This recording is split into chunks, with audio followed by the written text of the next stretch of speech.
ଆରେ ସୋନୁ, କ'ଣ ଭାବୁଛୁ? ନାଇଁ, ମୁଁ ଭାବୁଛି ଯେ ସେଇ ଯେଉଁ ଦୁର୍ଗା ପୂଜା ଦେଖିବାକୁ ଯାଇଥିଲି, ସେଠି ତ ଦୁର୍ଗାଙ୍କୁ ଦେଖିଲି, ଅସୁରକୁ ଦେଖିଲି, ସିଂହକୁ ଦେଖିଲି।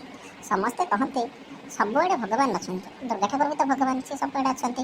କିନ୍ତୁ ମୁଁ ଗୋଟେ କଥା ବୁଝିପାରୁନି ରେ। କ'ଣ ବୁଝିପାରୁନୁ? ପଚାରୁନ, ମୋତେ ପଚାର, ମୁଁ କହିଦେବି।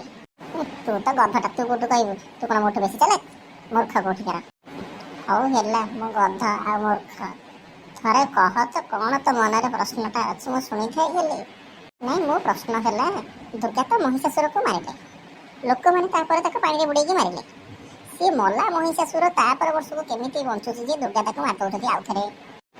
ଆରେ ତୋ କଥା ସତ କଥା, ମୋ ମନରେ ବି ଗୋଟେ ପ୍ରଶ୍ନ ଅଛି। ମୁଁ ବି ଡରିକି କାହାକୁ ପଚାରି ପାରୁନି, ସମସ୍ତେ ମୋତେ ଗଧ କହିବେ ବୋଲି। ହଁ, ତୋ ମନରେ ବି ପ୍ରଶ୍ନ ଅଛି? କ'ଣ ସେ ପ୍ରଶ୍ନ ମୋତେ ଟିକେ କହିଲେ ମୁଁ ବି ଟିକେ ଶୁଣିଥାଏ।